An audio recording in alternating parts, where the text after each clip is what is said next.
we'll be covering the Pokemon Scarlet and Violet patch notes for the update for it's going to come out in the 8th February 1.2.0. So, first of all, additional functionality will be added to Pokemon boxes. I assume they mean back in Sword and Shield you could look at your Pokemon what items they had and you could switch them around. You could make them remember and forget moves and stuff like that, but right in this game, you can't. Again, it's adding more Sword and Shield functionality. Basically it's became Sword and Shield with battle teams, and the boxes are slightly different. I'm not going to do about 10 minutes cover once it's going to be spent with that.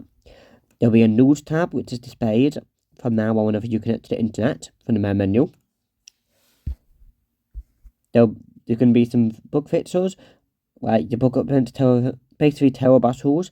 So your HP gauge will be more accurate, and the bug and again your HP gauge will be more compatible.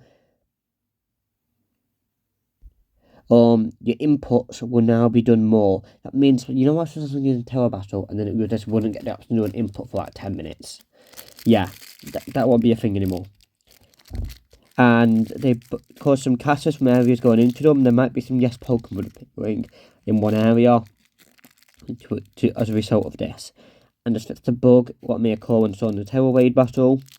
And what classes you, and a bug that a Tower Raid crystal will not appear after you've done it. For a battle, they'll be fixing up Zoroark and how you could see its terrorized type. If it terrorized, you could see what type it's terrorized into, and you wouldn't be able to tell it. And in the interactive menu, you could see that it's Zoroark, patching that, and the patching Destiny Bond working if you terrorize, then use it immediately. I have a question: why is anybody terrorizing then immediately using Destiny Bond? I mean, it doesn't really matter, but why is anyone doing this? Then there's a Destiny show with the game, this for decoding its own locations. Again, like I mentioned, that fits out by limiting the amount of things. When a Pokemon is told you what's not part of the tower deck, it says that it's registered as Dex, when it's not, because of course there's no Dex for it. They're patching that, and they fix the actions. Then again, this closes and reopens. A bug occurred for some players in Ranked Season 1 where, after visiting it, they were unable to do any more battles. This will be fixed. If players created several battles teams but does not have a battle team in their first shot for their ranked battles, they may not receive the Master Ribbon. Yeah, so it fits you getting the ribbon if you're not getting it. When Pokemon you caught come back to you, another player for the Xade, it wouldn't obey you if it was a higher level than your profile. It will now do that. And they have fixed it displaying additional entries such as entries assigned to Pokemon or Pokemon that were recently surprise-tagged. And they fixed the objectives such as Pokeballs may be displayed in certain locations in the field where they're not meant to be. Passers-by will no longer be displayed during the battles that take place in town during the main story. And others to get bugs will be got rid of, basically.